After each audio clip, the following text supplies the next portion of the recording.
Junior college, IIT, JEE, NEET academy, seat guarantee programme.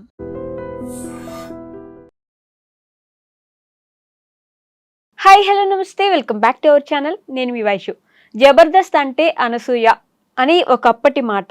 ఇప్పుడు జబర్దస్త్లో అనసూయ గారు లేకపోగా ఎందుకు వెళ్ళిపోయారు అనే దాని మీద చాలా ప్రశ్నలే వచ్చాయి.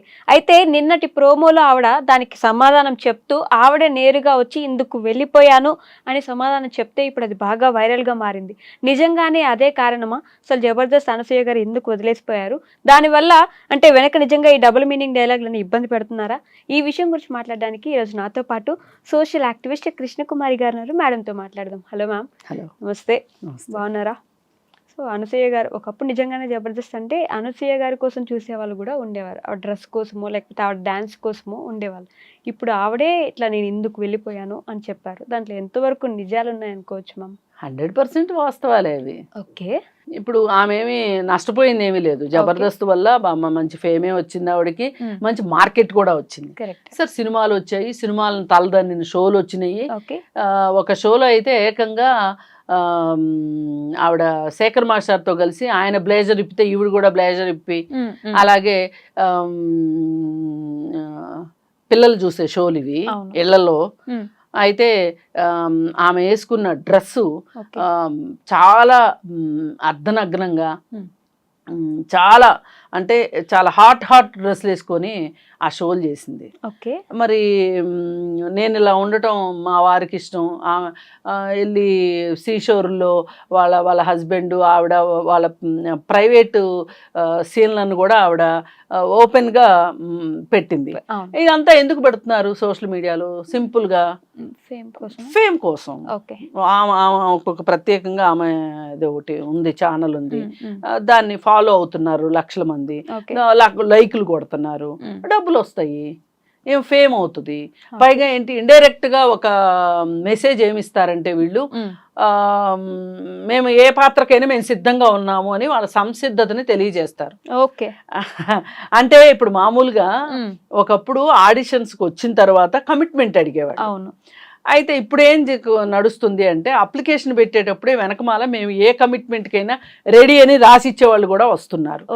అంటే నేను రాసిచ్చిన వాళ్ళని తప్పనట్లేదండి. ఇలా ఉంటేనే, మీరు ఇలా ఉంటేనే మీకు ఛాన్సులు ఉంటాయి అని వాళ్ళు ఎవరైతే చెప్పకనే చెప్తున్నారు. ఓకే, చెప్పకనే చెప్తున్నారు.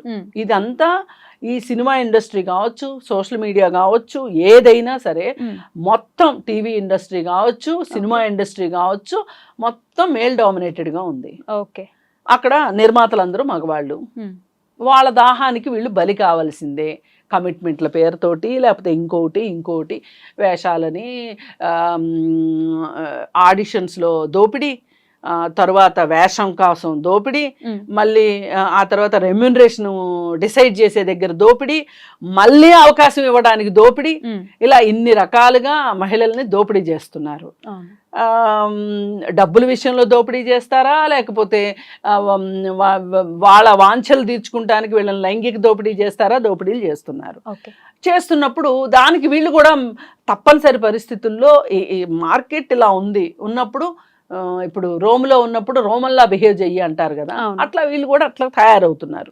అందుకే నేను ఇప్పుడు ఇట్లాంటి విషయాలు వచ్చినప్పుడు మాట్లాడేది ఏంటి అంటే, అసలు కాస్టింగ్ కౌచ్ అనేది సినిమా ఇండస్ట్రీలో ఉంది, సోషల్ మీడియాలో ఉంది, అలాగే ఇక్కడ కూడా ఉంది, బుల్లితెరలో కూడా ఉంది.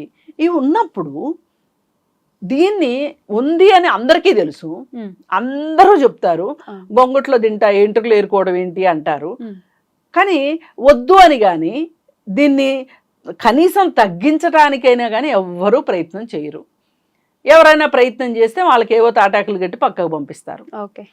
ఇప్పుడు ఈ జబర్దస్త్ విషయానికి వస్తే, ఇది అంటే అనసూయని విడిగా చూడడము, జబర్దస్త్ షోని విడిగా చూడడము, ఇండస్ట్రీ మొత్తాన్ని విడిగా చూడాలని లేదు నాకు. ఇవన్నీ ఒకే దారంలో పూసలు, ఇవన్నీ ఒకే దారానికి గుచ్చిన పూసలు ఇవన్నీ.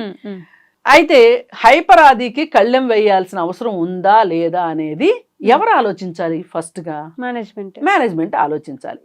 మేనేజ్మెంట్కి చెవులు కళ్ళు ఏమి పని చేయట్లేదా? నోరు పని చేయట్లేదా? మీరు చూస్తున్నారు, వింటున్నారు, వేరే వాళ్ళని మాట్లాడనిస్తున్నారు, ఇలానే మాట్లాడండి అని స్క్రిప్ట్ ఇస్తున్నారు. డబుల్ మీనింగ్ డబుల్ మీనింగ్ డైలాగులు. అసలు ఆ మగవాళ్ళకి చీరలు కట్టి ట్రాన్స్జెండర్ వేషాలు వేసి చేయాల్సిన అవసరం ఏంటండి? పాపం ట్రాన్స్జెండర్లు ఎంతో బాధపడుతున్నారు ఈ విషయంలో. ఈ విషయం గురించి మాలాంటి వాళ్ళు ఎంత ఫైట్ చేసినా సరే జబర్దస్త్ని మట్టుకు ఆపలేకపోయాం. ఓకే, ఇప్పుడు మళ్ళీ ఏదో ఒక కొత్త వేషం వేసుకుని రావాలనే ఉద్దేశంలోనే జబర్దస్త్ ఉంది అనేది అర్థమవుతుంది. ఓకే, శ్రీదేవి డ్రామా అంటే జబర్దస్త్ ఒక్కటనే కాదు, శ్రీదేవి డ్రామా కంపెనీ కావచ్చు, ఇంకోటి కావచ్చు, ఇవన్నీ ఈ డబుల్ మీనింగ్ డైలాగులు ఎక్కడి దాకా వెళ్ళినాయి అంటే, ఒకప్పుడు అన్నపూర్ణ గారు అని సీనియర్ యాక్టర్, సాక్షాత్తు ఆవిడ కూడా అసలు ఆవిడ మీద చాలా గౌరవం ఉండేది. ఆవిడ కూడా డబుల్ మీనింగ్ డైలాగులు మాట్లాడాల్సిన స్క్రిప్ట్ ఇచ్చి ఆ స్క్రిప్ట్ ప్రకారం చదవాలి. ఇట్లా చదివితేనే ఉంటుంది వేషం. వీళ్ళకేమో ఒకసారి రంగేసుకున్న తర్వాత ఇంక వీళ్ళు రంగేసుకోకుండా ఉండలేరు. కరెక్ట్, అది ఒక పిచ్చిలాగా అయిపోతుంది వాళ్ళకి. సరే ఏదో ఒకటి వెయ్యాలి, అవసరం ఉన్నా లేకపోయినా అసలు మార్కెట్లో ఉండాలి, ఉంటేనే కదా మనం నలుగురికి మనం మార్కెట్లో ఉన్నామనేది తెలుస్తుంది. అంటే వేషాల కోసం. ఇప్పుడు డబుల్ మీనింగ్ డైలాగులు ఒక్క ఈవిడనే హర్ట్ చేసినాయి అనే దానికన్నా మీ మీద ఎవరో వేస్తేనే మీకు అంత హర్టింగ్గా ఉంటే మీరు ఇంకెవరి మీద వేస్తారు. ఇవన్నీ ప్రేక్షకులు వింటారు. అసలు ఈ షోనే అంత దరిద్రంగా ఉంది, ఈ షోనే కరెక్ట్ కాదు అని చెప్పి మీరు ఎడంకాలతో తన్నెళ్తే బాగుండేది. కానీ మీరు అలా చేయలేదు. బయటికి వెళ్ళి మీకు నచ్చినట్టు చేశారు. అసలు ఇంకా అంతకంటే ఎక్కువ ఎక్స్పోజింగ్ అన్నీ చేస్తూ ఉన్నారు. అందుకని ఇలా మీరు ఇంకొకళ్ళని అనేంత పరిస్థితి లేదమ్మా, సీన్ లేదు మీకు అనసూయ గారు. అందుకని ఇవన్నీ కాసేపు పక్కన పెట్టి, కాశీ మజిలీ కథలన్నీ పక్కన పెట్టేసేసి, ఏదో ఇక్కడ అందరూ బాగాలేదు, నేను ఒక్కదాన్నే ఐఆమ్ పర్ఫెక్ట్ అన్నట్లు లేదు. కానీ మరి ఈ పరిస్థితులు మారాలా వద్దా? మారాలి కదా. మారాలంటే ఇప్పుడు కాస్టింగ్ కౌచ్ గురించి వీటి గురించి ఒక కమిటీ కావాలి అని చెప్పి, ఒక పాష్ కమిటీ కావాలని అడిగాము. అంటే ఏంటి అంటే, పని ప్రదేశాల్లో లైంగిక వేధింపుల నిరోధక చట్టం రిఫ్లెక్ట్ కావాలి 10 చోట. ఇది ఇప్పుడు మన స్టూడియో ఉంది, ఇట్లాంటి చోట కూడా ఉండాలి. ఒక ఇంటర్నల్ కంప్లైంట్ కమిటీ ఉండాలి. ఇంటర్నల్ కంప్లైంట్ కమిటీ ఉంటే ఎవరి వల్ల ఎవరు ఇబ్బంది పడ్డా ఆ కమిటీకి వెళ్ళి కంప్లైంట్ చేసుకోవచ్చు. అప్పుడు కూర్చుని ఆ కమిటీలో ఉన్న వాళ్ళు కూర్చుని మాట్లాడి మొదటిసారి వార్నింగ్ ఇచ్చి తర్వాత ఇంకా మళ్ళీ చేస్తే ఆఫీస్ నుంచి తీసేయడం, ఇట్లాంటివి చేస్తూ ఉంటారు. ఇప్పుడు అవి ఈ ఇంటర్నల్ కంప్లైంట్స్ కమిటీలు సినిమా ఇండస్ట్రీలో వెయ్యమని ఎప్పటి నుంచో చెబుతున్నాం. వెయ్యట్లే. అదేమంటే మేమంతా ఒక రూఫ్ కింద పనిచేయం కదా అంటే, ఒక సినిమా మొదలయ్యి సినిమా ఎండ్ అయ్యే వరకు, ఒక షో మొదలయ్యి ఒక షో ఎండ్ అయ్యే వరకు అదే మనుషులు పనిచేస్తూ ఉంటారు కదా. అలాంటప్పుడు వేయడానికి ఏంటి బాధ మీకు? లాస్ట్ టైం ఇట్లా ప్రోగ్రాంలో మాట్లాడుతూ, లేదు ఎందుకు ఉన్నారు డబుల్ మీనింగ్ డైలాగులు వేసిన ఎందుకు ఉన్నారంటే, కొన్ని కమిట్మెంట్స్ ఇచ్చాక తప్పదు కదా అన్నట్టు ఒక చిన్న హింట్ ఇచ్చి వదిలేసారు. అవును, కొన్ని కమిట్మెంట్స్ అంటే దాని ఉద్దేశం ఏంటంటే, ఒక కాంట్రాక్ట్ ఇస్తారు వాళ్ళు, దాని మీద సైన్ చేస్తారు. ఈ కాంట్రాక్ట్ ఇన్ని రోజులు అని చెప్పి పెట్టుకుంటారు. ఈ ఇన్ని రోజులు ఇన్ని డబ్బులు వస్తాయి కాబట్టి వాళ్ళు కొన్ని కమిట్మెంట్స్ పెట్టుకుంటారు. ఇప్పుడు ఇల్లు కొనుక్కుందామనో, లేకపోతే ఒక కార్కి ఈఎంఐగా పెట్టుకోనో, లేకపోతే ఇంకోటో పనిచేసేవాడికి వాడికి వచ్చే డబ్బుల్ని ఎలా వాడుకోవాలనేది వాడి ఇష్టం, పెట్టుకుంటాడు, తప్పేమీ లేదు. అది అనసూయ అయినా పెట్టుకోవచ్చు, మీరైనా పెట్టుకోవచ్చు, నేనైనా పెట్టుకోవచ్చు. కానీ నేనేమంటానంటే, పని ప్రదేశాల్లో వాతావరణం ఆరోగ్యకరంగా ఉండాలా లేదా, గౌరవంగా ఉండాలా లేదా, ఉండాలి. అలాంటి దానికోసమే కమిటీలు పెడితే ఇవాళ ఇలాంటి మాటలు మాట్లాడుకునే అవసరం ఉండదు. ప్రోగ్రామ్ లో కూడా నేను ఇందుకే వెళ్ళిపోయాను, నువ్వు నా మీద డబుల్ మీనింగ్ జోకులు వేసావు, నేను అవి తీసుకోలేకపోయాను అని చెప్తే, నేను వెళ్ళిపోయిన తర్వాత కూడా ఆయన ఏమంటాడు, వెళ్ళిపోయానంటే నువ్వు వెళ్ళిపోయిన తర్వాత అమెరికాలో ఉన్నా కూడా సరే మన లింకులు నీకు పంపిస్తున్నాను కదా, అదిరా మన లింకు అని అంటారు. ఈ మాటల్లో అవును, అతను ప్రాస కోసం వాడానని చెప్పొచ్చు, కానీ అది అతను ఏంటంటే రెండో వాళ్ళని, మగవాళ్ళని ఒక రకంగా ఆడవాళ్ళని ఒక రకంగా బాధ పెట్టే మనస్తత్వం ఉంది అతనికి. అంటే ఏ స్థాయికి వెళ్ళిపోతాడంటే, ఇక రెండో వాళ్ళు అక్కడికక్కడ చచ్చిపోయినా అతనికి ఇష్టమే, కానీ అతని డైలాగు రావాల్సిందే, ఆ డైలాగ్ విని అందరూ నవ్వాల్సిందే, వెకిల్ నవ్వులు నవ్వాల్సిందే. ఈ నలుగురు చూడాల్సిందే. చూసి ఆ ప్రొడ్యూసరు ఈయనకి భుజం తట్టేసేసి నీకు ఇంకో 10,000 ఎక్కువ ఇస్తానులే రెమ్యూనరేషన్ అనేదాకా, అంటే దంచమ్మ కొంచెం అంటే ఎగిరెగిరి దంచినట్టు చేస్తాడు.